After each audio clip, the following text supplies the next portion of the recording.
First appeal جو کی ہے ان کے اس سے جو آئی ہے، ان کا جو خطاب سنا ہے، بظاہر تو وہ بڑا ریشنل ہے. انہوں نے سب لوگوں کو مبارکباد بھی دی ہے. جو مجھے بہتر بات لگی ہے اس میں انہوں نے مینڈیٹ کے احترام کی بات کی ہے. ظاہر ہے اگر یہ ٹرو سپیرٹ میں ایسا ہوتا ہے تو پھر اس سے ہمیں لگے گا کہ سیاسی عدم استحکام جو ہے بہرحال اس میں کچھ کمی واقع ہو سکتی ہے کہ اس کی روح کے مطابق اس پہ عمل کیا جائے تو. لیکن پاکستانی سیاست میں بہت سارے ifs اینڈ بٹس ہوتے ہیں، بہت ساری چیزیں ہوتی ہیں جو گرے ایریاز میں چلتی ہیں. بلیک اینڈ وائٹ میں بہت ساری چیزیں نہیں ہوتی. چونکہ انہوں نے ابھی شہباز شریف صاحب کی جو اسائنمنٹ لگائی ہے اس میں انہوں نے تحریک انصاف کا نام نہیں لیا، انہوں نے بیرسٹر گوہر کا نام نہیں لیا. آپ نے انہوں نے فضل الرحمان کی بات کی ہے، انہوں نے MQM کی بات کی ہے، انہوں نے زرداری صاحب کی بات کی ہے کہ 16 مہینے کا جو ماڈل ہم نے دیکھا ہے PDM کی حکومت کا، وہ اس طرح کی سابقہ حکومت جو تھی اس طرح کا ایک ماڈل جو ہے ان کی اب پہلی خواہش یہ ہے کہ ویسا بن جائے. لیکن انہوں نے یہ بھی کہا ہے کہ آزاد امیدواروں کو بھی ہم صاحب یہ جو آپ نے کہا یہ ٹرو سپیرٹ، تو 2013 میں ہم نے دیکھا کہ وہاں پہ KPK میں دوسری پارٹیاں مل کے گورنمنٹ بنا سکتی تھی، لیکن میاں صاحب نے کہا نہیں، جس پارٹی کا مینڈیٹ ہے اس کو ملنا چاہیے. ٹھیک ہے، ٹرو سپیرٹ تو ہم نے اس وقت بھی دیکھی. نہیں صرف یہ نہیں ہے نا کہ آپ حکومت فارم کر رہے ہیں، اگر آپ یہاں 18 میں پنجاب میں مسلم لیگ نون کی اکثریت تھی، لیکن ٹرو سپیرٹ کا مظاہرہ دوسری طرف سے نہیں ہوا. نہیں دیکھیں نا، اب بات یہ ہے کہ اب ہم اس مینڈیٹ کے بعد جس پاکستان کی نواز شریف صاحب بات کر رہے ہیں کہ اسے کنسنسس چاہیے، خوشحال پاکستان بنانا ہے، بجلی کے بل لوگ دے سکیں، لوگ جو ہے نا پیٹرول افورڈ کر سکیں، لوگ گیس کے بل افورڈ کر سکیں. یہ کرائسس اب ڈیفرنٹ ہے. 2013 میں اس کی نوعیت مختلف تھی، 18 میں مختلف ہے، 2008 میں مختلف تھی.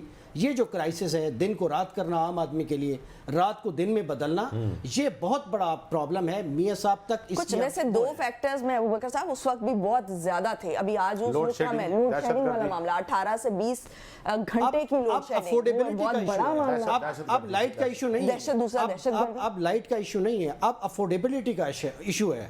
اب ہمارے پاس اتنے مہنگے فرنس آئل کے اوپر یا جو ہمارے پاس ذرائع ہیں الیکٹریسٹی پروڈیوس کرنے کے، وہ وائبل رہے نہیں ہیں. چونکہ رینیویبل لیکن سولوشنز تو بہرحال ابوبکر صاحب ہر وقت موجود رہیں گے. ہمارے پاس آپشنز ہوتی ہیں کہ کنسنسس کی جو خواہش ہے میاں صاحب کی نا، یہ مجھے ادھوری لگی ہے. چونکہ اس وقت ملک میں کنسنسس جو ہے وہ تحریک انصاف جو ہے اس کا بنیادی کمپوننٹ ہے جو ملک میں اس وقت چل رہے ہیں. اگر آپ اس کو نگیٹ کریں گے، اس کو ایڈریس نہیں کریں گے، دیکھیں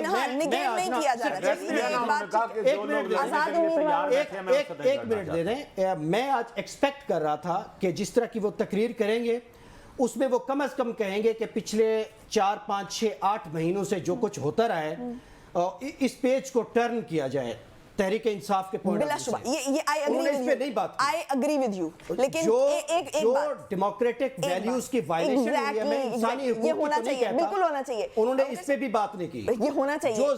جب آپ مورل گراؤنڈز کی بات کرتے ہیں نا ابوبکر صاحب، جب آپ مورل گراؤنڈز کی بات کرتے ہیں نا، مورل گراؤنڈز بھی چھوڑ دیں، جب آپ اصول کی بات کرتے ہیں نا تو آپ کو اس پہ پرنسپلی سٹینڈ کرنا چاہیے. بالکل یہ بات ہے. I agree with you کہ جو ہے میاں صاحب کو اس بڑے پن کا مظاہرہ کرنا چاہیے تھا.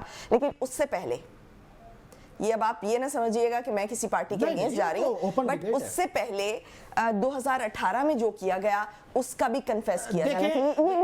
اس کا تو عدالتیں کنفیس کر رہی ہیں، عدالتیں کر رہی ہیں. کیا وہ عمران خان صاحب نے کیا تھا؟ غلطی آپ کریں گے تو کنفیشن بھی اور صحیح ہونا عدالتوں کے چاہیے. فیصلے عمران خان صاحب کے اوپر نہ ان کے بوجھ ڈالیں. اب اس کا جواب سسٹم نے کیے ہیں، سسٹم نے کانٹے چنے ہیں، چن رہا ہے، اور عمران خان کے بھی چنے گا. آپ بانی PTI کے اوپر سسٹم کی کوتاہیاں نہیں ڈال سکتی. آپ یہ سسٹم کے ساتھ جو کچھ ہوا ہے وہ سسٹم نے کیا کہ نہیں؟ سسٹم کر رہے ہیں. Let me add. ہاں لیکن ڈیموکریٹ لیڈر بنے اور اس کے اوپر لائن لیں